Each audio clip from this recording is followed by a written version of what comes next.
My name is Edward, and I'm dead. At least I think so. I've been the front desk manager of the Cristobal Hotel for just over 126 years. The pay's shit. The guests are dead. Or undead, depending on which demonologist you talk to. And the coffee machine has not worked for a long time. Welcome to eternity. From what I can remember, wasn't always like this. The Cristobal was once a grand estate.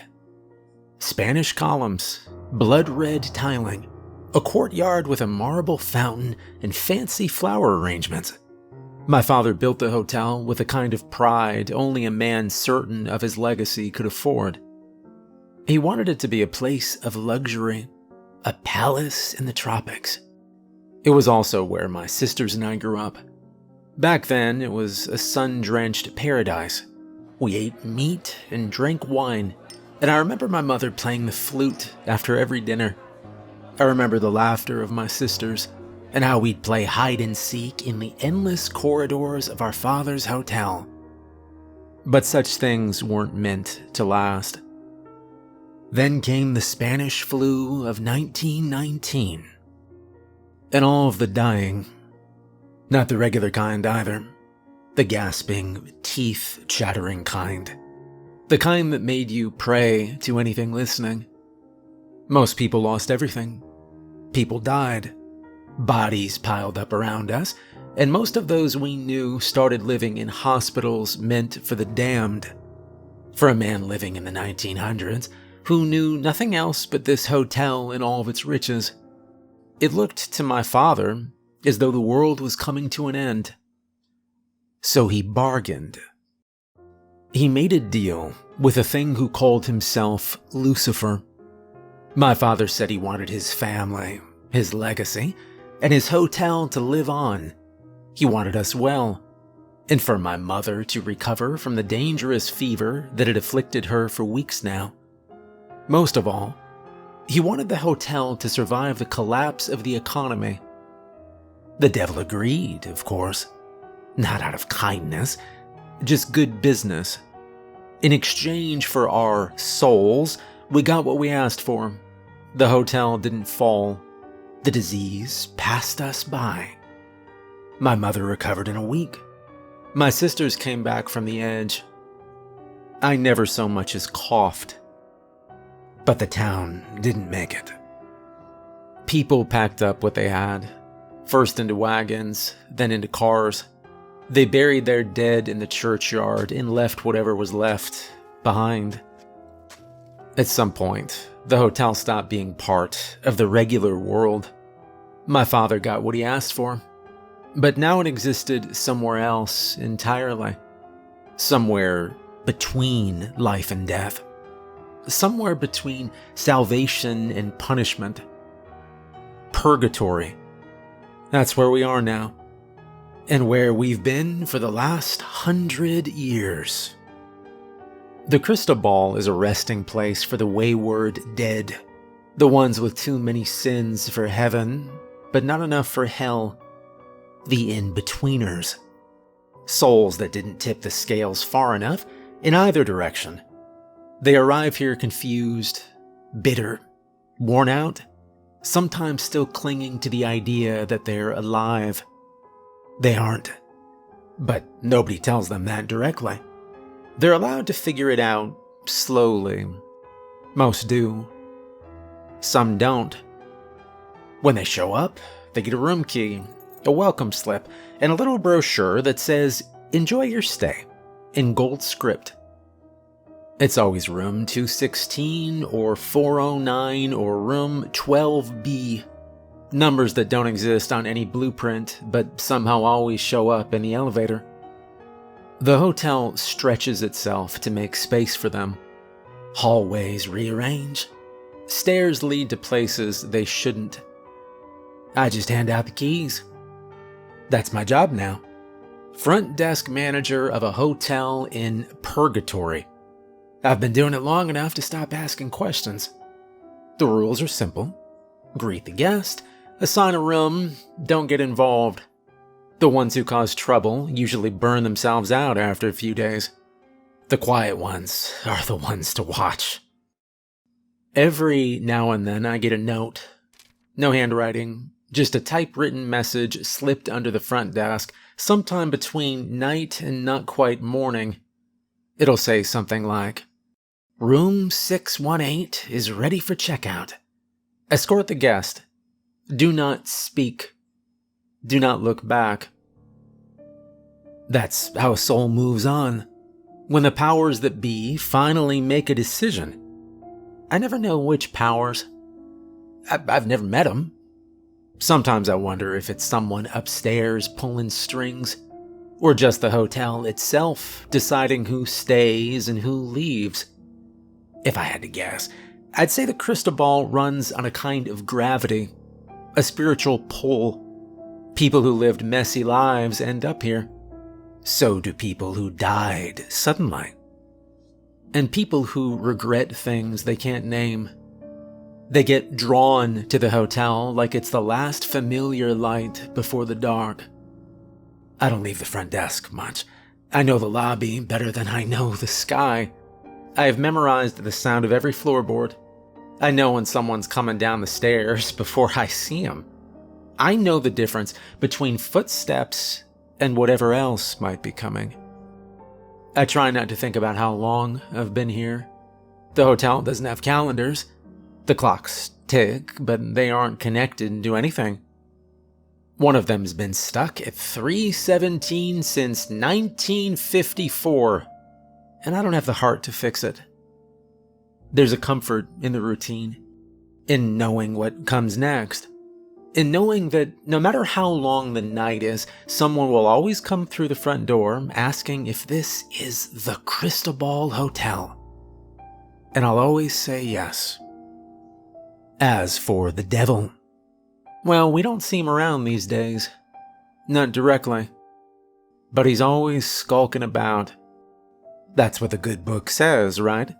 He prowls around, looking for souls to damn. Or as he calls them, good deals to make. Ever the businessman, that one.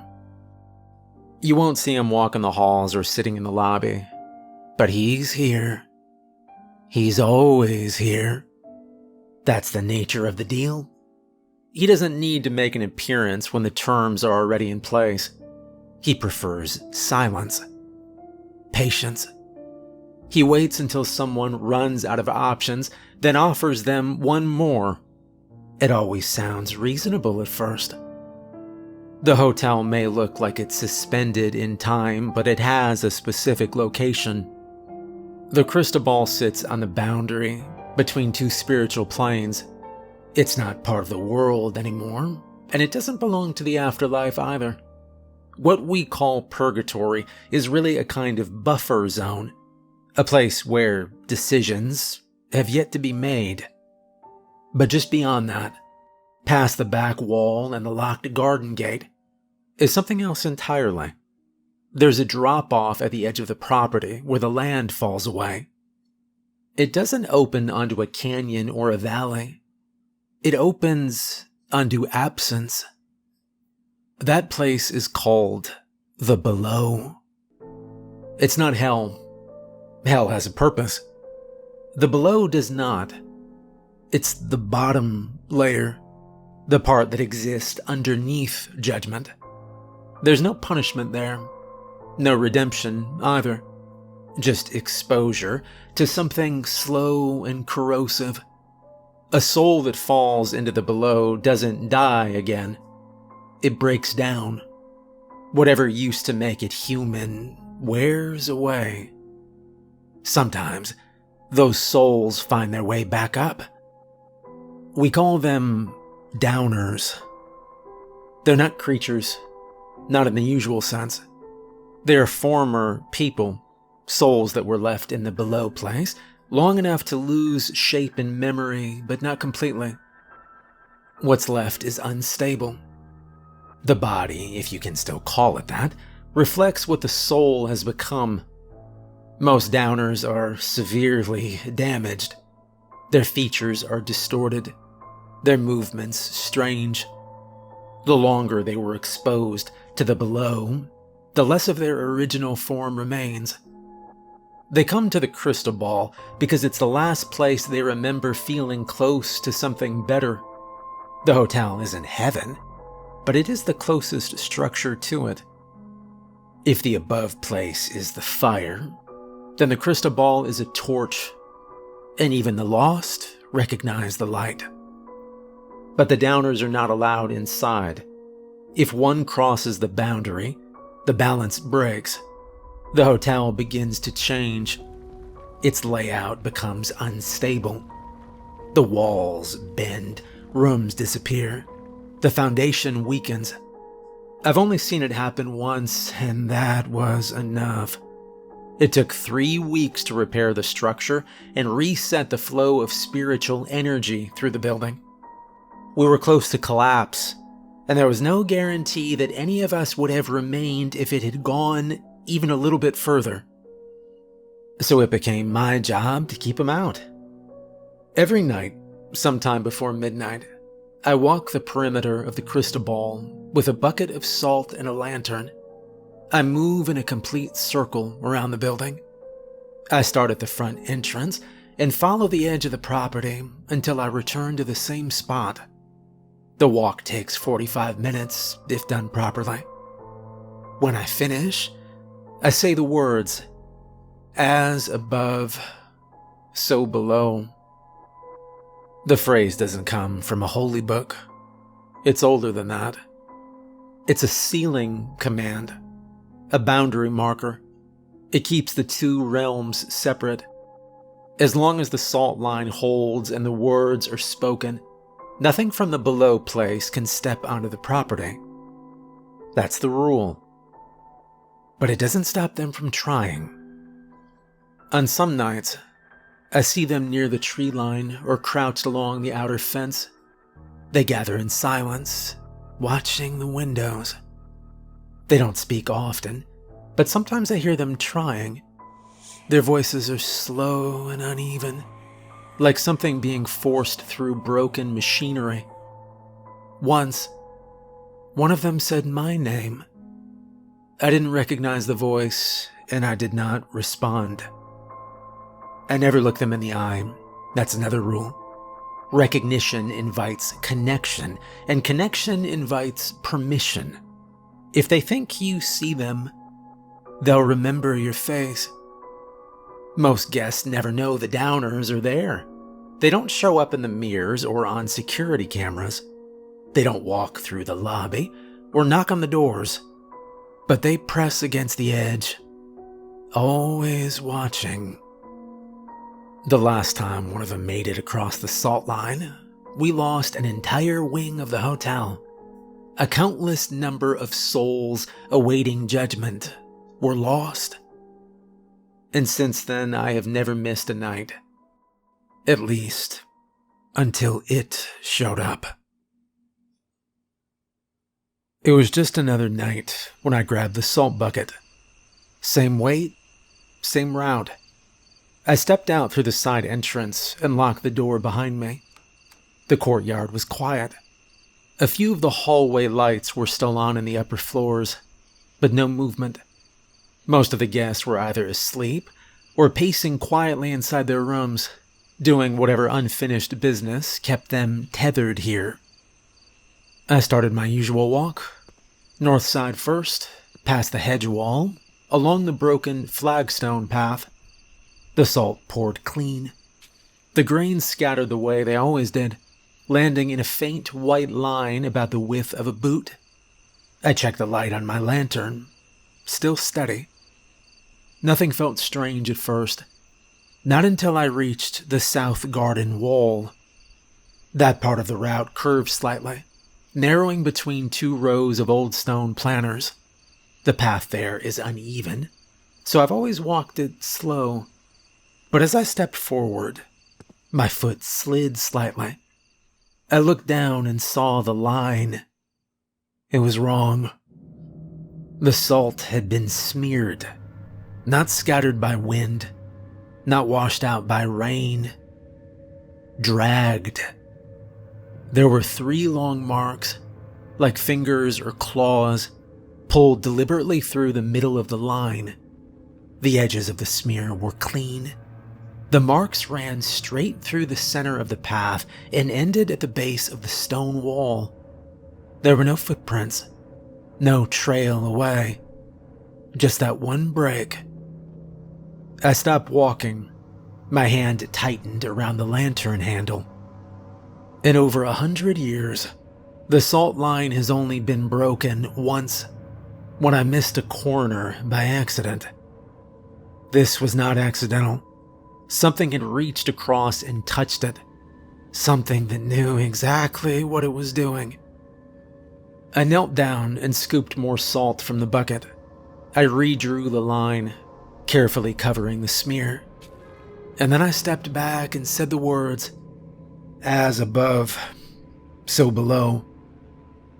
The salt didn't react. Usually when I speak the words, the line holds. There's a pressure shift I can feel in the ground. A subtle weight, like the door has locked again. But this time there was nothing. I said it again, slower. Still nothing. The line stayed dead. The words had stopped working. I stood up and looked past the wall.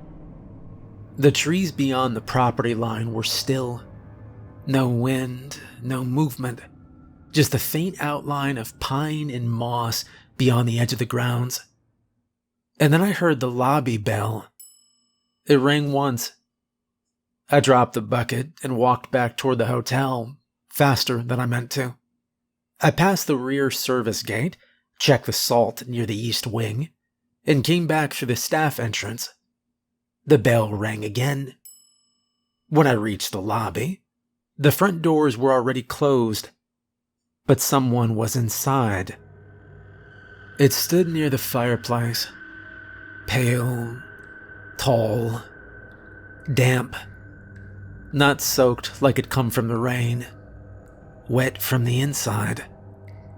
Its skin was stretched thin across its limbs. Its posture was upright but uneven, like it was balancing on the memory of being human.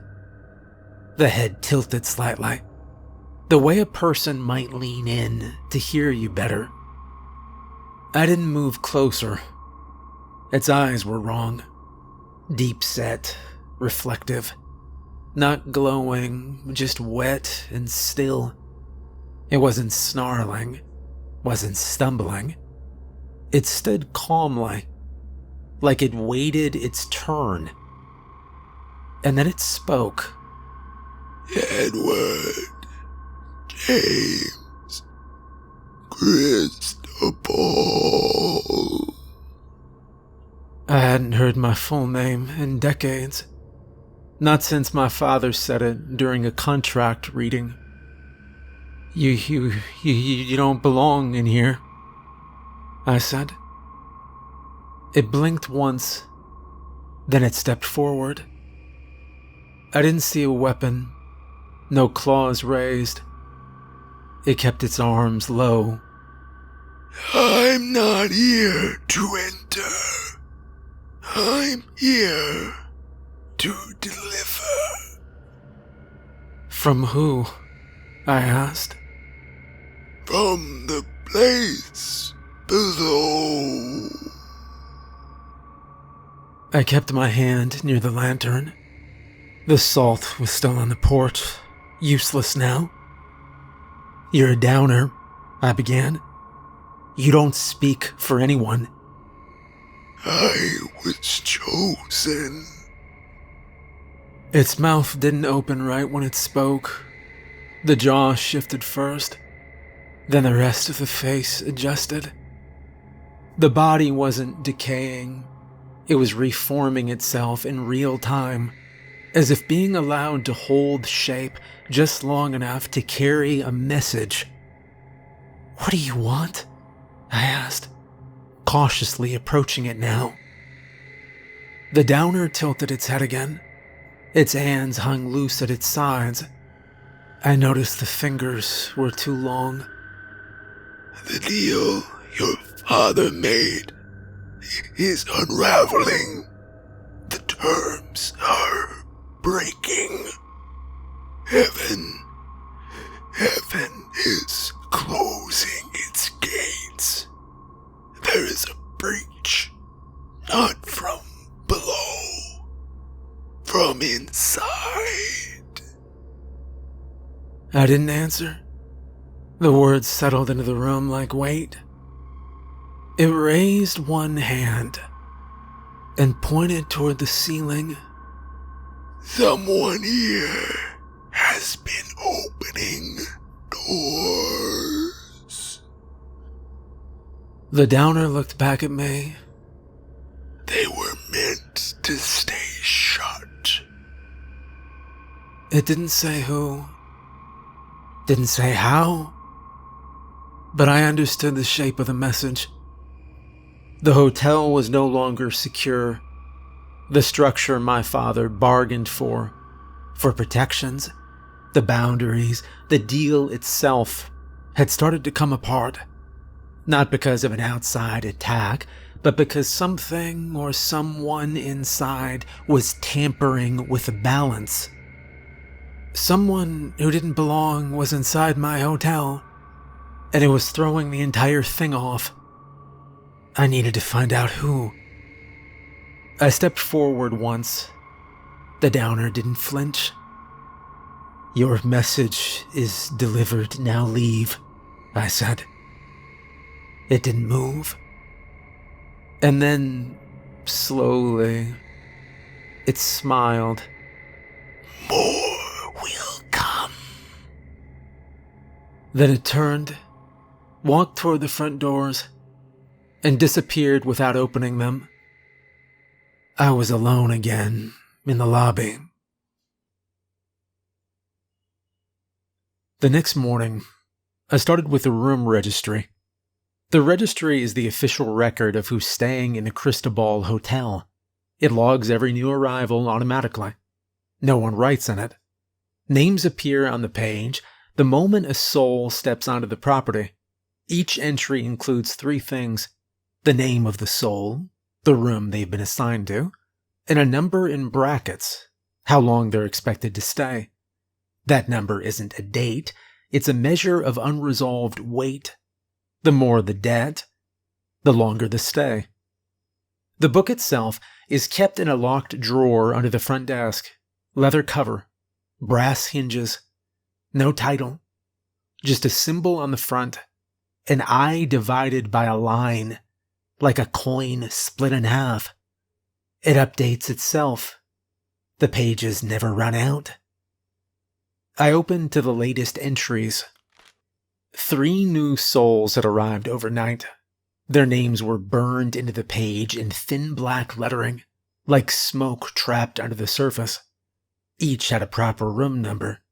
Each had a bracketed duration next to it. Nothing unusual. And then I saw the 4th entry. It looked different. The letters weren't burned in. They were printed, flat against the page like someone had typed them with a machine. The name didn't follow the same style as the others. And next to the name, where the length of stay should have been, there was just a dash. No bracket, no number, just a blank line. The room listed was 217. That was the problem. Room 217 had been sealed for over 80 years. It wasn't supposed to appear in the registry at all. That room had been closed off entirely. No access, no keys, no assignments. The door didn't even exist anymore.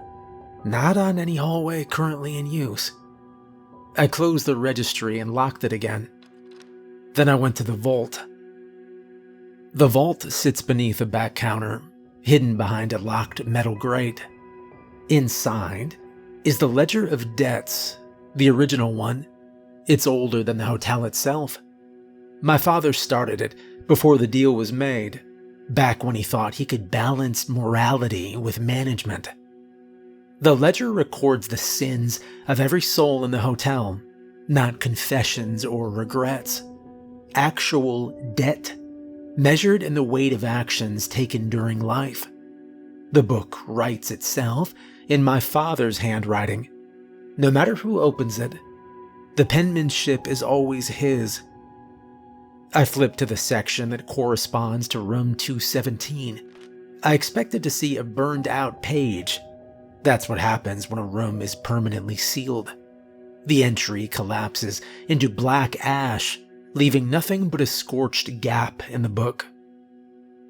Instead, I found fresh ink. A full page of names had been added recently. Not just one name, several. Most were unfamiliar. A few had no death dates listed. One name had a birth year from just 30 years ago. Another entry included the phrase, status pending, which I'd never seen before. That shouldn't have been possible. Only the dead end up in the ledger. The presence of a living person means something is wrong with the foundation of the hotel. It breaks the rule that holds the boundary in place. No one may enter the crystal ball until their life has ended. That rule is what keeps the gates closed and the structure intact. A living person inside the hotel is like a dropped stitch in a woven rug. Small at first, but it unravels everything. I locked the ledger and went to the Hall of Keys. The Hall of Keys is a long storage room behind the east stairwell. It's where we keep the master keys to every room in the building. Each key is filed into a small velvet drawer labeled by room number. If a key is missing, the drawer will be empty. If a key has been used by someone without permission, the velvet grows red. That's how we track unauthorized entry. I found the drawer for room 217. The key was gone, and at the bottom of the drawer, the velvet lining glowed faintly red. I kept moving down the rows, checking the sealed rooms. Rooms like 5B and 12C, rooms that were closed for a reason. One drawer was wide open. Inside was a crumpled sheet of paper, not one of mine. It was part of a guest contract, ripped along the fold. The kind guests sign when they first arrive, agreeing to the rules of their stay. This one had been torn, then stuffed into the drawer. That was deliberate. Someone had been accessing closed rooms. Someone who knew exactly what those keys unlocked. Back in the lobby, I checked the arrivals log. That's a separate record kept by hand. It logs the moment the front door opens and records the presence of new arrivals by timestamp. All new souls who enter through the proper way, through the lobby, are listed there. I flipped through the last several pages. Room 217 never appeared. That meant the person didn't come through the front door. They didn't arrive by the usual means. They were let in through some other part of the building. One of the older doors, maybe one of the side stairwells, or through a maintenance shaft no longer in use. That meant someone opened a way for them. A soul from the inside, or something lower. I turned toward the portrait on the wall. My father, standing beside the fountain, one hand tucked in his coat, the other resting on the stone rail.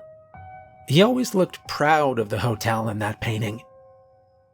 If a living person is walking the halls of the crystal ball, the entire balance is at risk. The system doesn't know what to do with them. They aren't assigned. They can't be counted. They aren't bound by the contract. How could we control someone who is still alive? And worst of all, their presence attracts attention from the below. The longer that person stays, the more vulnerable we become. I went back to the registry and tore out the page with their name on it. I needed to check out room 217, if I could even find it. Room 217 was on the third floor. The hallway that led to it didn't exist on the map anymore. It'd been closed off in 1943 after the last guest assigned to that wing disappeared during a structural shift. I'd locked it personally and sealed the entry with layered salt and an inscription carved into the doorframe. I found the access corridor between two janitorial closets near the east stairwell. There used to be a wall there, plain drywall and paint, like the rest of the hotel. But tonight, there was an open archway. The edges were smooth, rounded, untouched by time or dust. It was as if the hotel had grown a new artery overnight.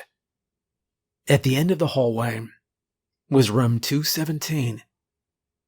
The door looked exactly like I remembered. Oak frame, bronze plate. The numbers had been scratched at some point and poorly re-etched, like someone tried to restore them from memory. I unlocked the door with a master key and stepped inside.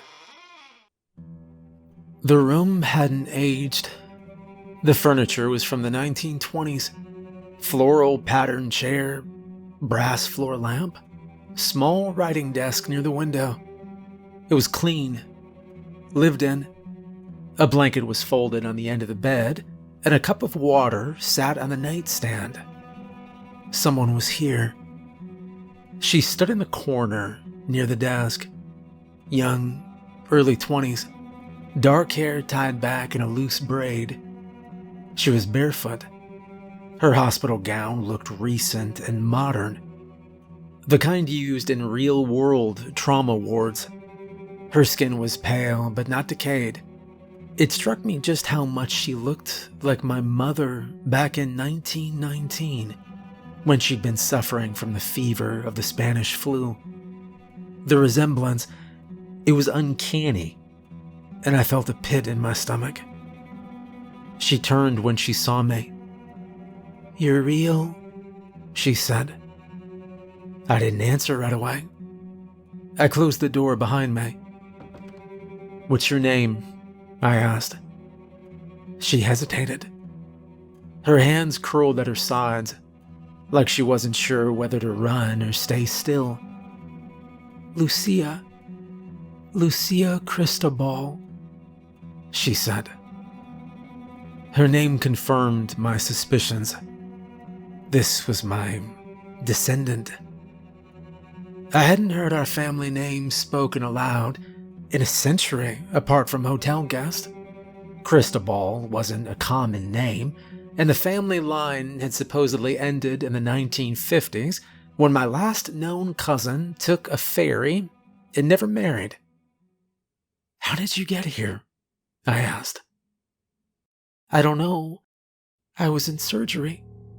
My dad said I wasn't going to make it. There were complications. I went under and then I woke up here," she said, wringing her hands together nervously. She looked around the room, like she still didn't believe it was real. At first I thought it was a dream or a memory. Then I tried to leave. Something pulled me back. I walked down the hall, but it circled.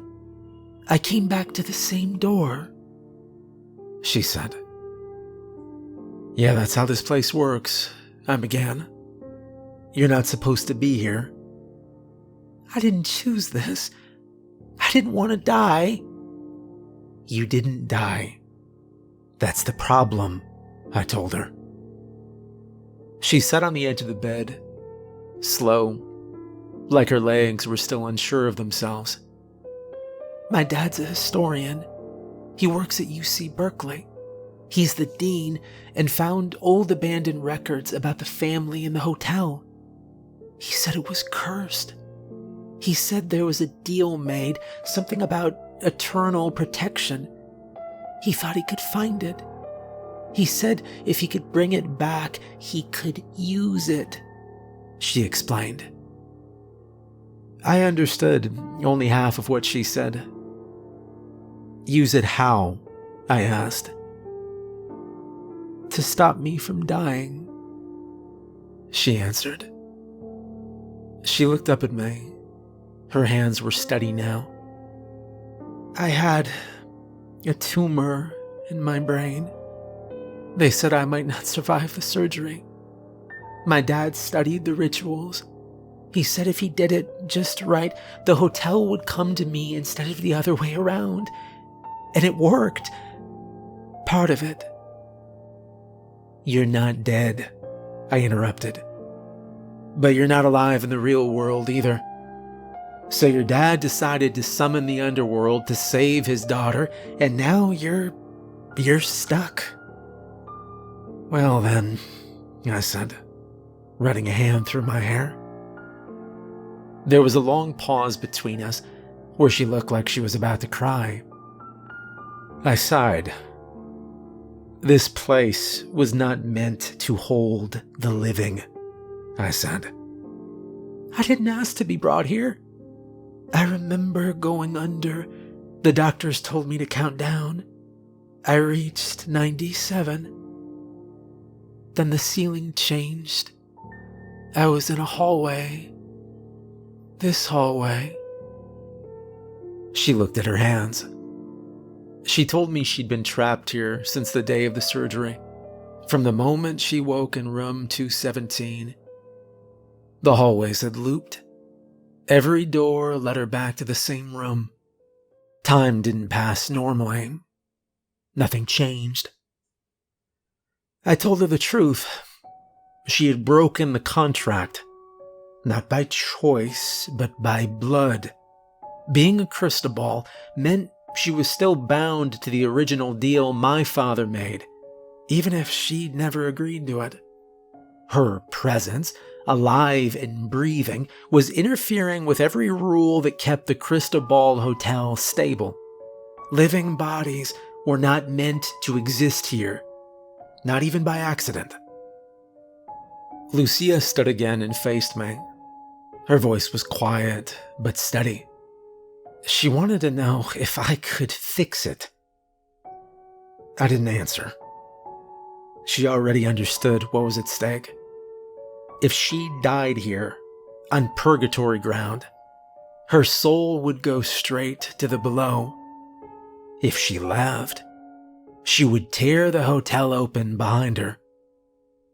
Either way, the balance was collapsing.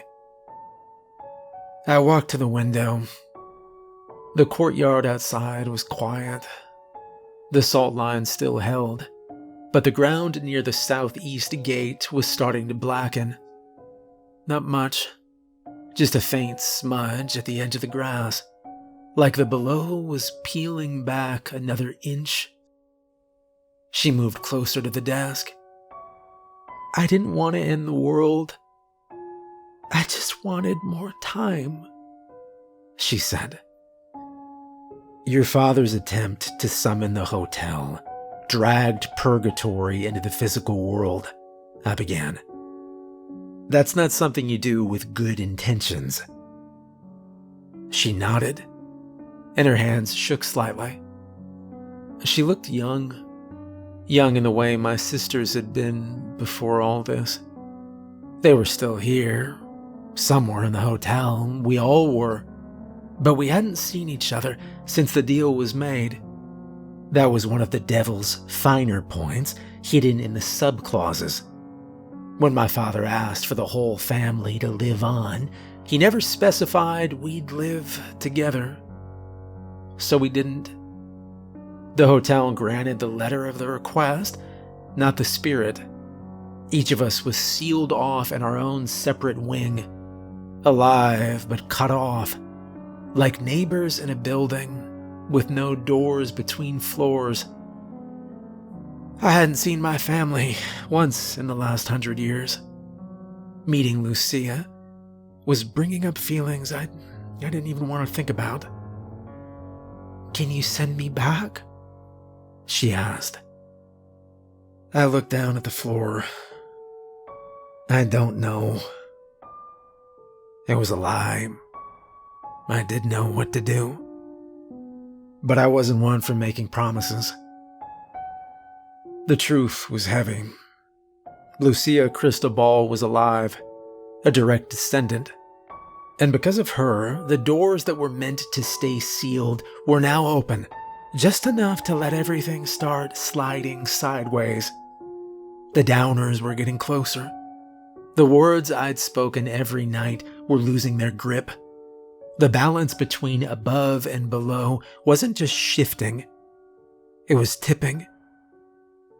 I already knew what had to be done. I just wasn't sure I had the guts to do it. The hotel had begun to fail by evening. The power flickered in long, steady intervals. Doors slammed on their own. The lobby clock stopped. I heard movement in the walls that didn't belong to any guest or staff. The downers were getting inside now that the boundary was broken. They were moving through the halls in slow groups, attracted to the living presence they had never sensed here before. I went to room 217 and used the knock pattern I'd given Lucia. She opened the door at once. She'd stayed where I told her to, sitting near the window with her hospital gown folded over her knees. She looked tired, but aware enough to know we could not wait any longer. She asked if they were still inside, and I nodded. We both knew they'd keep looking until she was found. Lucia was a blight in their gray existence, and the strongest beacon to life they'd ever felt since they first dropped to the below place. If they found her, they'd kill her. I told her to follow me, and we moved through the quieter parts of the hotel. I used the service hallways and the old maintenance stairs. They were narrow and rarely used, but they were safer. The hotel had trouble warping the older routes. They were built before the deal had taken full effect, so they were less responsive to the shifts happening now. We reached the south wing. It was quiet there, quieter than anywhere else. I opened the service hatch and led Lucia into the foundation corridor. She stopped when she saw it. The hallway looked unfinished compared to the rest of the hotel. No lights, no trim, no doors, just bare walls and a smooth floor, leading to a blank end with nothing beyond it. "What's this?" she asked. "It's a doorway, one my father built into the hotel the day the deal was made." She looked at the blank wall again. "It doesn't look like a door," she said. "It's not a door for the dead," I began. "It's only meant for the living." She stepped closer to me, unsure. I took a moment before explaining the rest. When my father bargained for our lives, he wanted a way out for himself. A private exit he didn't tell anyone about.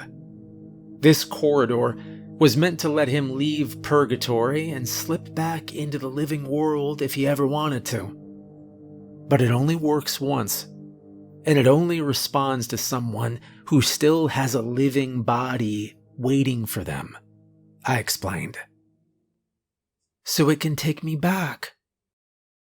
"It can," I replied. "Your body is still alive. It's in surgery. This corridor will return you to it." She looked relieved at first. Then she frowned. "But earlier, you said the hotel would try to follow me if I left. Would this cause damage?" I had hoped she wouldn't ask that, but she did, and it was fair. The answer was yes. Her very presence here had already pulled the foundation loose. As a living crystal ball, the hotel had begun to see her as its new tether. It would try to follow her out. It would twist itself into whatever shape it needed to survive in her world. And it would bring all the things waiting in the dark with it. The damage had already started. If she left without consequence, it wouldn't stop. I knew what had to be done. A soul for a soul. I pulled it out of my coat pocket, and she looked at the ledger with a kind of dread. "What happens if you remove your name?" she asked. "Well, I lose my soul. No ascension, no judgment, no heaven. I'm not sure what happens after that," I answered. Lucia went still. I looked at the corridor, the place the hotel was never meant to use. It pulsed faintly in her presence, recognizing the bloodline. She turned to me again, and I stepped forward and placed my hands on her shoulders. Then I pushed her through.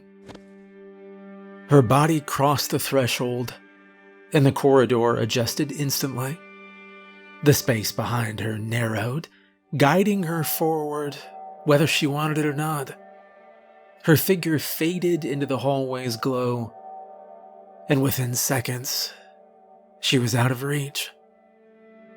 Only then did I open the ledger. I turned to the page marked for the patriarch's heir. My name had always been there, written in my father's careful hand. It had anchored me to this place for more than a century. At the bottom was a single line of contract language, simple and final. I pressed my thumb to it. "I give up my soul as payment," I said. The ink began to dissolve. My name faded into the paper, erased without sound or ceremony. I felt the change right away. Not pain exactly, just absence. The weight that had always held me here was gone.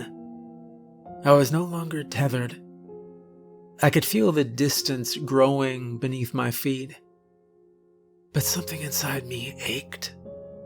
I'd never see the above place, whatever that meant, and I hadn't realized a small part of me had been hoping I would. I'd be stuck in this in-between hell for all my lousy existence, whatever that entailed. Still, I was content. The hotel had gone quiet, and the walls had stopped shifting. Lucia was gone. The balance was held. I stood for a moment at the edge of the corridor. There was nothing left to see, just the faint echo of the door before it faded back into blank wall. I looked over and said, "Have a good life, Lucia." The mirror was old, silver-backed, scratched at the corners, hung crooked in the wall behind my father's desk. He'd used it to spy on the living. I told myself I was only checking once. Lucia was sitting upright in a hospital bed. Wires ran from her arms to machines, but she was awake. The monitors were steady. A nurse adjusted her IV. Someone in the hallway was laughing. The world outside the window looked bright. The surgery had worked. She was alive. I stepped back from the mirror and closed the cabinet door. I hadn't realized how long I'd been standing there. The office hadn't changed much since the deal. His desk was still in the same place, same ledger, same velvet-backed chair with a crack in the armrest. The window still looked out over the courtyard, though it never opened. That morning, a message had arrived. No return address, no seal, just a folded note left on the front desk. It said only one thing: prepare yourself. He's coming. No name, no signature, just the implication. A messenger from the above place. I hadn't heard from them in decades. Not directly, at least. Part of me thinks I'm in trouble. After all, I broke a lot of rules. The hotel doesn't like broken rules. Neither do the ones who made them. Another part of me hopes I get lucky. Though I'm not sure how that's supposed to work now, without a soul to bargain with. So I wait. I keep the ledgers clean. I walk the halls. I keep the salt lines in place.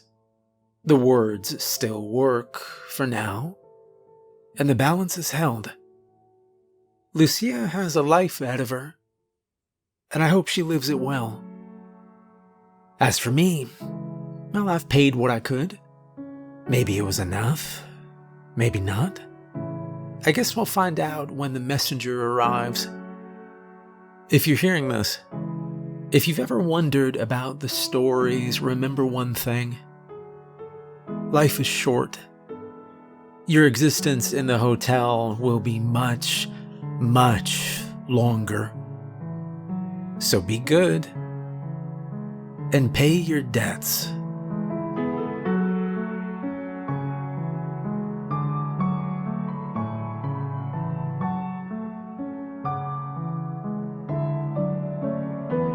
Hey, I hope you enjoyed the video. Special thank you to all my patrons. If you'd like to become a supporter on Patreon, there's a link in the description. I hope you have a great night, and thanks for watching.